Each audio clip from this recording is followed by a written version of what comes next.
میرے نصیب میں انشاءاللہ بہتری ہی ہوگی، کیونکہ میرے ماں باپ نے کبھی کسی کا برا نہیں چاہا، کبھی کسی کے ساتھ برا کیا ہی نہیں، اور ہمیں ہمیشہ حلال کی روزی کھلائی ہے۔ اس لیے آپ لوگوں کو فکر کرنے کی ضرورت ہی نہیں ہے، اور آپ دیکھیے کہ اللہ تعالیٰ کس طرح ہمارے راستے آسان کرتا ہے۔ مجھے اپنے اللہ پر اتنا یقین ہے کہ یا تو وہ گلشیر کو ہدایت دے دے گا، عقل دے دے گا اور میری زندگی آسان کر دے گا، یا پھر اس ظالم کو خود ہی میرے راستے سے ہٹا دے گا۔ اگرچہ چچا چچی دوبارہ بات کرنے آئیں تو آپ رخصتی کے لیے مان جائیے گا، آپ انکار مت کیجیے گا۔ میں اب مزید کوئی جھگڑا نہیں چاہتی۔ جب میں نے یہی بات رو رو کر اماں کو بھی سمجھائی تو میری ضد اور حالات کو دیکھ کر ان دونوں کو مجبوراً ماننا پڑا اور وہ خاموش ہو گئے۔ بعض دفعہ زندگی میں انسان کے ایسے حالات آ جاتے ہیں، اتنے حالات آ جاتے ہیں کہ انسان مجبور ہو جاتا ہے۔ اس کے پاس سچائی کو تسلیم کرنے کے سوا کوئی دوسرا راستہ نہیں بچتا، اور آج میرا بھی یہی حال تھا۔ 2-3 دن کے بعد چچا اور چچی دوبارہ ہمارے گھر آئے تھے، اور جب انہوں نے انتہائی منافقت سے ابا اور اماں سے رخصتی کی بات کی، ان لوگوں کو ذرا بھی خوف خدا نہیں تھا، تو ابا نے بھاری دل اور خاموشی کے ساتھ گردن جھکا دی اور جھکا کر کہہ دیا تھا کہ ٹھیک ہے، جیسے آپ لوگوں کی مرضی۔ اس کے بعد گلشیر کے دباؤ اور کہنے پر محض 15 دن کے بعد میری رخصتی کی تاریخ رکھ دی گئی تھی۔ ان 15 دنوں میں ہمارے گھر کا ماحول ایسا تھا جیسے کسی کا جنازہ اٹھنے والا ہو۔ ہر کوئی پریشان تھا۔ میری ماں بھی بات بات پر منہ چھپا چھپا کر آنسو بہاتی تھی کہ میری نظر اس پر نہ پڑے، اور ابا بھی اکیلے میں بیٹھ کر روتے تھے، اور جبکہ میں خود اندر سے ٹوٹنے کے باوجود ان دونوں کو سنبھالنے اور تسلی دینے کی پوری کوشش کر رہی تھی کہ میرے ماں باپ میری وجہ سے پریشان نہ ہوں۔ بے شک اس موڑ پر دکھ اور تکلیف تو مجھے بھی بے حد تھی، بہت زیادہ تھی، لیکن میں کیا کرتی؟ میں اپنے ماں باپ کو اپنی آنکھوں کے سامنے گھلتے ہوئے اور کمزور پڑتے ہوئے نہیں دیکھ سکتی تھی۔ اس لیے میں نے اپنے خوابوں کی قربانی دے دی تھی کہ میرے ماں باپ پر کوئی آنچ نہ آئے۔ میرے نکاح اور اچانک طے پا جانے والی اس خاموش شادی کی خبر جیسے ہی خاندان کے دیگر رشتہ داروں، عزیزوں اور محلے داروں تک پہنچی تو ہر طرف چاروں طرف ایک عجیب زبردست سی ہلچل سی مچ گئی تھی، کیونکہ ان کو دعوت نامے دیے گئے تھے اور شادی کے بارے میں بتایا گیا تو وہ لوگ حیران ہو گئے اور طرح طرح کی باتیں کرنے لگے تھے۔ چونکہ شادی میں خاندان کے لوگوں کو دعوت بھی اتنی زیادہ نہیں دی گئی تھی، اس لیے ہر کوئی میرے غریب ابا اور بیمار ماں کے گرد سوالات کا گھیرا تنگ کرنے لگا تھا۔ کوئی رشتہ دار میرے ابا کے سامنے آ جاتے اور آ کر سخت لہجے میں سوال کرتا، اور کوئی میری ماں کو کٹہرے میں کھڑا کر کے طعنے دیتا کہ آخر ایسی بھی کیا مجبوری تھی، ایسی بھی قیامت خیز کون سی مجبوری آ پڑی تھی کہ تم لوگوں نے اتنی سلیقہ مند، سمجھدار اور پڑھی لکھنے کا شوق رکھنے والی بچی کا رشتہ خاندان کے سب سے برے لڑکے، سب سے بڑے شرابی اور آوارہ لڑکے سے کر دیا، جس کو کوئی دیکھنا بھی پسند نہیں کرتا۔ ہمیں تو لڑکی میں بظاہر کوئی ایسا عیب یا خرابی نظر نہیں آتی کہ تم نے ایک نشئی کے ساتھ اس کا رشتہ کر دیا۔ یہ کڑوی اور زہریلی باتیں سن کر میرے غریب ماں باپ کا سر شرمندگی سے جھک چکا تھا۔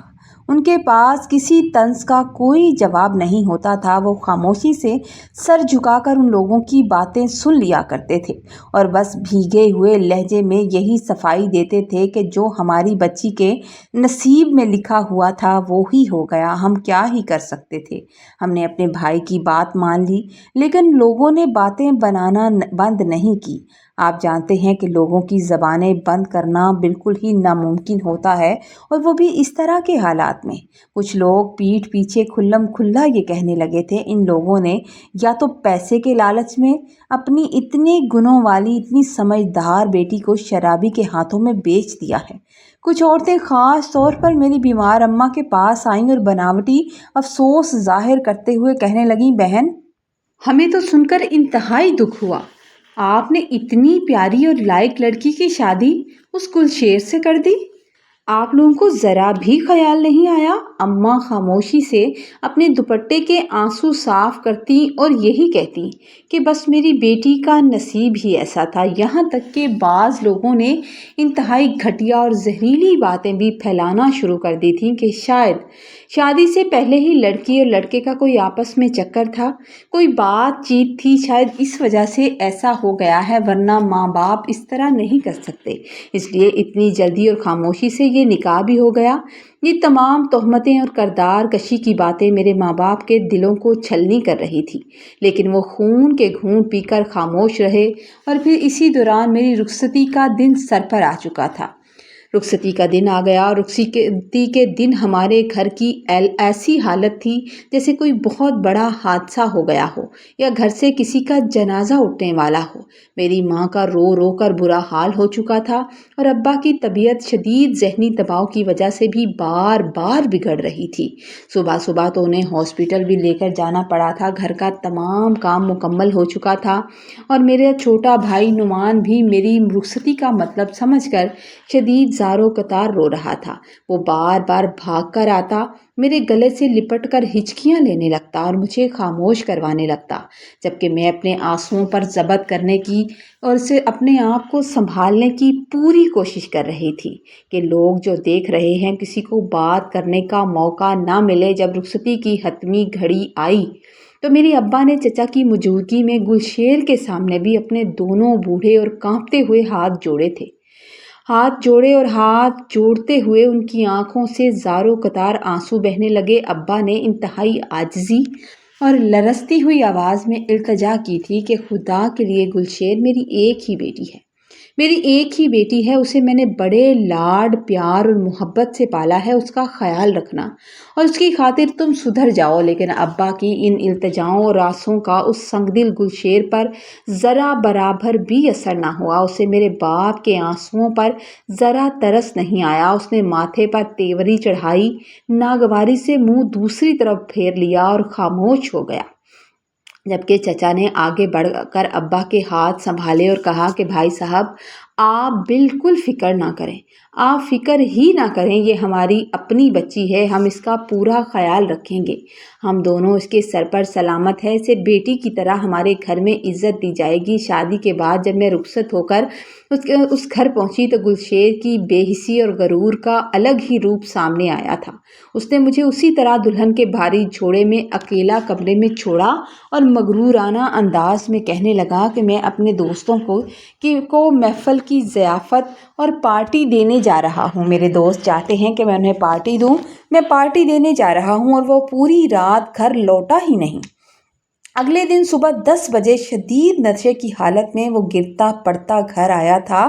چچا اسے سہارا دے کر لا رہے تھے۔ اس کی حالت اتنی ابتر اور خوفناک تھی اور وہ نشے کی ترنگ میں زور زور سے کہکے لگا رہا تھا اور کہنے لگا کہ میرا تایا اپنے دل میں خود کو کیا سمجھتا تھا؟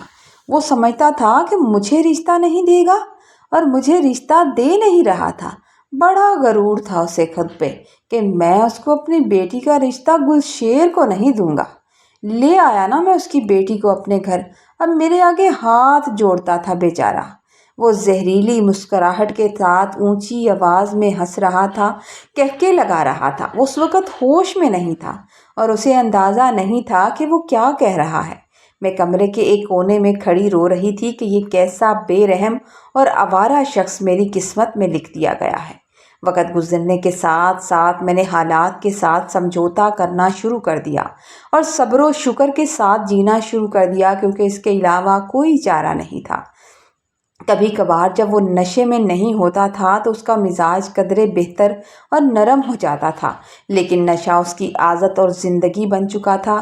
وہ نہ صرف خود شراب پیتا تھا بلکہ مجھے بھی آہستہ آہستہ یہ اندازہ ہونے لگا کہ اس کا غیر قانونی کاروبار بھی وہ کرتا ہے اور ہیروئن کی خرید و فروخت جیسے کالے دھندے میں بھی وہ شاید پوری طرح شامل ہے۔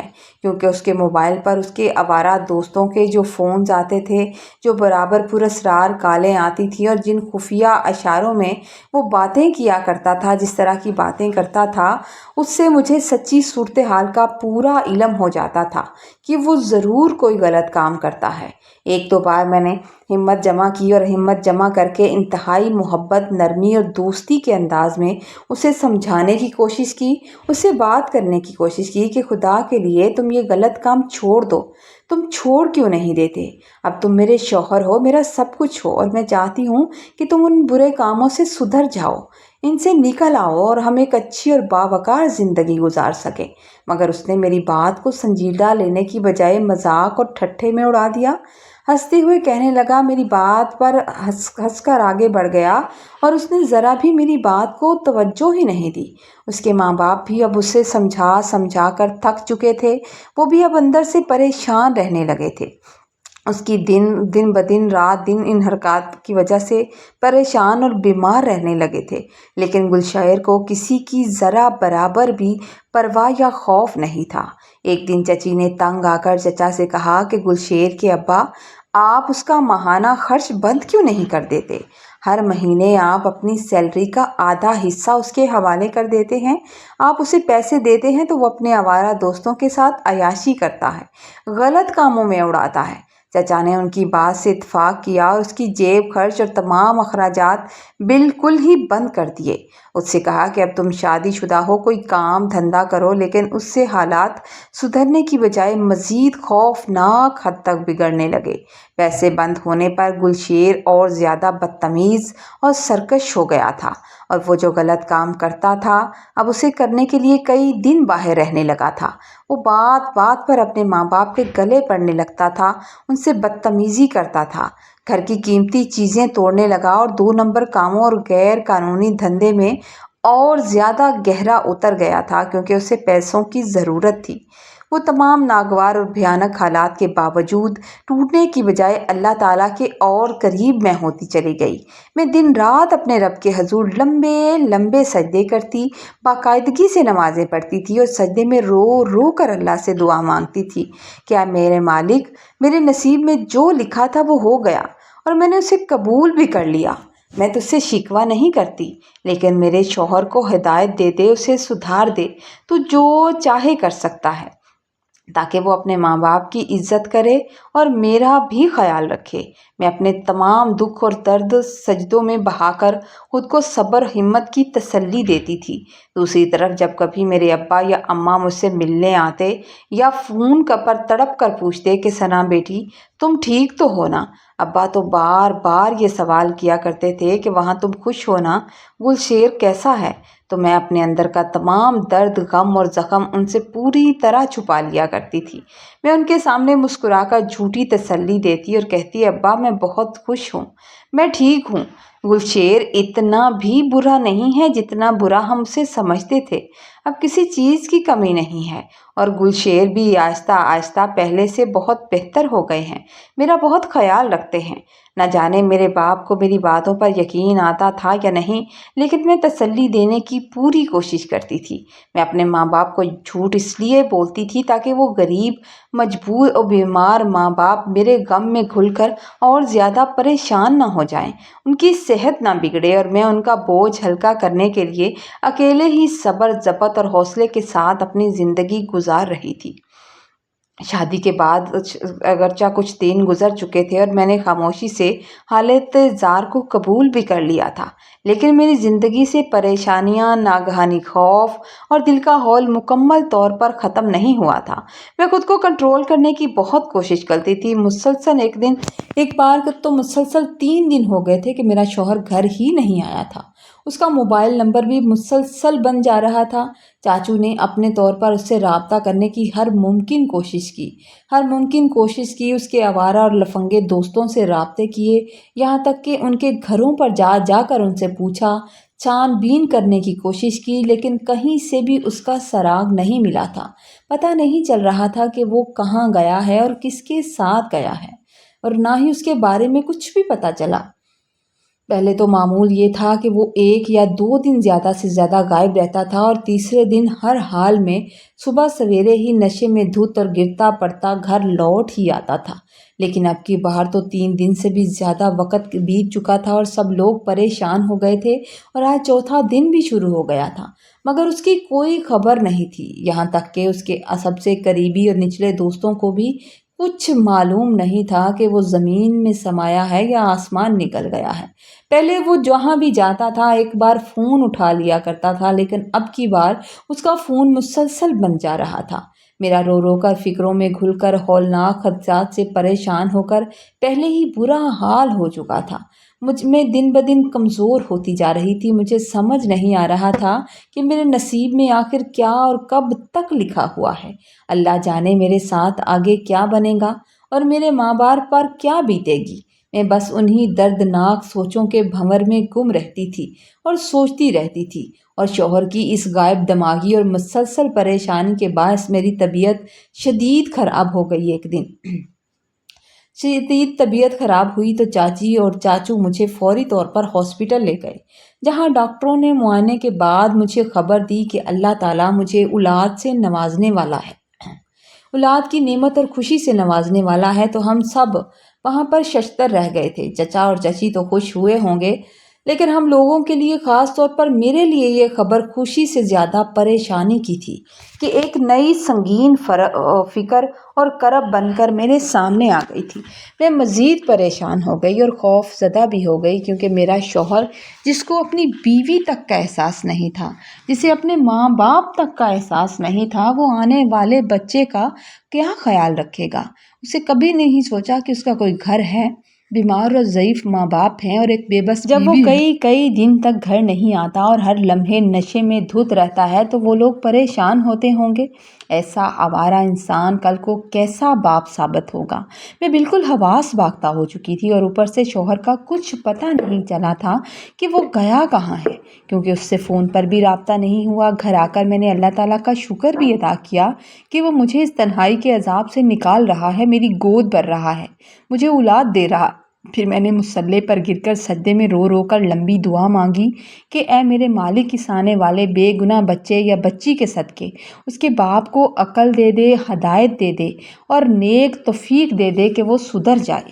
میں کافی دیر تک دعائیں مانگتی رہی، اور ابھی میں نے سجدے سے سر اٹھایا تھا کہ باہر صحن سے چاچو کی ہربراہٹ اور زور زور سے پکارنے کی آواز آئی تھی۔ وہ مجھے آوازیں دے رہے تھے۔ میں دل پر ہاتھ رکھے ہوئے بھاگتی ہوئی باہر نکلی تو معلوم ہوا تھا کہ کسی نامعلوم نمبر سے، یعنی کہ کسی ہاسپٹل سے فون آیا تھا کہ وہ پچھلے 2 دنوں سے ہسپتال میں شدید زخمی حالت میں پڑا ہوا ہے اور اس کے پیچھے کوئی نہیں آیا۔ پتہ چلا کہ شراب بیچتے ہوئے اور اس کا دھندا کرتے ہوئے اس کی کسی سے شدید مار دھاڑ اور لڑائی جھگڑا ہو گیا تھا، اور ان گنڈوں نے نہ صرف اسے انتہائی بے دردی سے مارا پیٹا تھا، زخمی کیا تھا، بلکہ اس کی ایک ٹانگ بھی توڑ دی گئی تھی اور اس کے جسم کی کئی ہڈیاں توڑ دی گئی تھی۔ سڑک پر وہ بے آسرا چھوڑ دیا گیا تھا، اور اسے اس انتہائی زب و حال، خون میں لت پت اور ابتر حالت میں دیکھ کر کچھ رحم دل راہگیروں نے اسے ہاسپٹل پہنچا دیا تھا تاکہ اس کا بروقت علاج ہو سکے۔ اور آج 4 دن بعد جب اسے ہوش آیا تو اس نے اپنے گھر والوں کا نمبر دیا تھا کہ اس نمبر پر فون کر کے بتا دیا جائے۔ ہسپتال والوں نے فون کر کے ہمیں اطلاع دی تھی۔ یہ خوفناک اور دہلا دینے والی خبر سن کر ہم سب سخت شش و پنج اور مزید پریشانی کا شکار ہو گئے تھے۔ ان لوگوں نے ایڈریس دیا، چاچو نے فوراً گاڑی نکالی اور ہم جلدی سے ان کے بتائے ہوئے پتے پر ہاسپٹل روانہ ہو گئے تھے۔ ہمارا سفر لمبا ہو رہا تھا۔ ہمیں جاتے جاتے راستہ لمبا ہونے کی وجہ سے پورا 1 گھنٹہ لگ گیا تھا۔ وہ شہر سے کافی فاصلے پر ہاسپٹل میں ایڈمٹ تھا۔ آج ہی کے دن اللہ تعالیٰ نے مجھے اولاد کی خوشخبری دی تھی، اور آج ہی کے دن اس نے اس آنے والے بچے کے باپ کی اس دردناک اور ہولناک حالت کے بارے میں پتہ چل گیا تو دل جیسے ٹوٹ کر بکھر گیا تھا۔ ہاسپٹل پہنچ کر ہم نے دیکھا کہ وہ پٹیوں میں جکڑا ہوا تھا، جسم پر بے شمار زخم تھے، نیل کے نشانات تھے، صرف آنکھیں کھول کر ہماری طرف دیکھ رہا تھا اور درد کی شدت سے بہت کم بات کر رہا تھا۔ آج وہ بہت بڑا بولنے والا انسان بے بس پڑا ہوا تھا۔ چچا چچی اس کے پاس جا کر بیٹھ گئے اور چچا چچی تو پھوٹ کر رونا شروع ہو گئے، جبکہ میں ایک طرف خاموش کھڑی اسے دیکھ رہی تھی۔ جیسا بھی تھا، آخرکار وہ میرا شوہر تھا اور میرے آنے والے بچے کا باپ تھا۔ میرا دل تو ہرگز نہیں چاہتا تھا اسے کچھ ہو، لیکن اس ماحول میں رہنا میرے لیے ذہنی طور پر اب بہت مشکل ہو چکا تھا۔ میں نے چچا چاچی سے کہا کہ آپ بے شک تھکن مٹانے کے لیے گھر چلے جائیں، میں اس کا خیال رکھوں گی۔ ہاسپٹل میں اتنے لوگوں کا یہاں رہنا ٹھیک نہیں ہے، آپ لوگ پہلے ہی ٹھیک نہیں رہتے تو میں اس کے پاس رک جاتی ہوں۔ لیکن چاچو کہنے لگے کہ تمہارا یہاں ہاسپٹل میں اکیلے اس کے ساتھ رہنا مناسب نہیں ہے، میں بھی تمہارے ساتھ رکتا ہوں۔ اور جب یہ بات چچا نے بولی تو چچی کہنے لگیں کہ مجھے گھر جا کر ذرا بھی سکون نہیں آئے گا، میں بھی اپنے بیٹے کے پاس یہیں رہوں گی۔ پھر پورے 21 دن ہم نے ہاسپٹل کی انہی تلخ راہداریوں میں گزارے۔ وہ وقت ہم نے کیسے گزارا وہ ہم ہی جانتے ہیں۔ میں نے ایک لمحہ بھی اپنے شوہر کو اس حال میں اکیلا نہیں چھوڑا تھا۔ ہر لمحہ، ہر گھنٹے میں نے اور چچی نے اس کی دوائیں، پٹیاں، کھانا وقت پر دے کر اس کا پورا خیال رکھا تھا اور اللہ تعالیٰ سے دعائیں بھی کرتے رہے تھے۔ 21 دن بعد جب اس کے زخم کچھ بھرے تو وہ کافی بہتر ہو گیا اور ہم سے بات چیت بھی کرنے لگا تھا، لیکن ابھی تک میں نے اس کو یہ خوشخبری نہیں دی تھی، اسے یہ نہیں بتایا تھا کہ وہ باپ بننے والا ہے۔ پھر ہم اس کو ہاسپٹل سے لے کر گھر آ گئے۔ اب اگرچہ اس کی ٹانٹ چوک چکی تھی، اسے اندرونی ہڈیوں کے جڑنے میں کافی وقت لگتا ہے، اسے سہارا دے کر چلنا پڑتا تھا، لیکن اس کی عمومی حالت اب پہلے سے کافی بہتر ہو گئی تھی۔ جو اوپر کے سارے زخم تھے وہ اب پہلے سے بہتر ہو گئے تھے اور میں ایک نگران کی طرح اس کا پورا خیال رکھتی تھی، لیکن اس سے زیادہ بات چیت نہیں کرتی تھی اور نہ ہی اب اسے کسی بات پر سمجھاتی تھی یا نصیحت کرتی تھی، کیونکہ نہ جانے کیوں میرا دل اندر سے مکمل طور پر اس سے ٹوٹ چکا تھا اور میں نالاں ہوتی جا رہی تھی۔ جب ہم اس کو گھر لے کر آئے تو چاچا چچی نے بھی بے حد خوش ہوئے اور ان کو دل میں لگنے لگا تھا کہ شاید اس بھیانک حادثے کے بعد ان کا اکلوتا بیٹا سدھر جائے گا، سدھر رہا ہے۔ لیکن مجھے ابھی بھی یقین تھا، مجھے یقین نہیں آ رہا تھا۔ مجھے ایسا لگ رہا تھا کہ یہ جیسے ہی اپنے پاؤں پر کھڑا ہوگا، جیسے ہی یہ ٹھیک ہوگا، اس کی حالت بہتر ہوگی، یہ دوبارہ انہی آوارہ دوستوں میں جائے گا اور وہاں جا کر ویسی ہی برے کام اور وہی حرکتیں دوبارہ کرے گا، کیونکہ میں اس کی فطرت سے اچھے سے واقف تھی۔ جب اسے ہمارے کمرے میں شفٹ کیا گیا اور بستر پر لیٹ گیا تو چاچو اس کے پاس آ کر بیٹھ گئے اور اس کے سر پر ہاتھ رکھ کر بوجھل سے لہجے میں کہنے لگے، گل شیر، تم نے اپنی آنکھوں سے دیکھا کہ تمہارے اس بے وقوف اور شریف بیوی نے کس طرح اس مشکل وقت میں تمہارا خیال رکھا۔ اس نے ایک لمحے کے لیے تمہیں نہیں چھوڑا جو تمہیں پسند ہی نہیں تھی۔ کس طرح اس ہاسپٹل کے 21 دنوں میں اس نے رات دن جاگ کر تمہارا خیال رکھا، تمہیں سنبھالا، اور تم ہو کہ اپنے گھر اور اپنی بیوی کی ذرا برابر قدر نہیں کرتے۔ اب تو سدھر جاؤ خدا کے لیے، کیونکہ اولاد کی تکلیف باپ کے لیے بہت بڑی تکلیف ہوتی ہے۔ تم نے کس طرح ایک غریب باپ کی بیٹی کو کڈنیپ کیا تھا، کسی بے بس باپ کو مجبور کیا، اس کی مجبوریوں کا فائدہ اٹھایا اور ان کی اکلوتی بیٹی کو ڈرا دھمکا کر اس سے نکاح کر لیا، رخصت کر کے لے آئے۔ لیکن آج تم نے خود دیکھا کہ جو تمہارے اتنے آوارہ دوست تھے ان میں سے کسی نے بھی تمہارا ساتھ نہیں دیا، جو ہر وقت تمہارے ساتھ نشوں کی محفل میں رہتے تھے۔ جب تم پر مشکل اور آزمائش کا وقت آیا تو ان میں سے ایک بھی نہیں تھا جو تمہارا حال پوچھتا یا ہمدردی جتانے کی کوشش کرتا۔ ان لوگوں نے تمہیں مرنے کے لیے اکیلا چھوڑ دیا، اور وہ بیوی جسے تم نے کبھی اچھا نہیں سمجھا اور اسی نے تمہارا ساتھ دیا۔ صرف تمہاری اس بیوی نے، تمہارے بوڑھے ماں باپ نے تمہیں سہارا دیا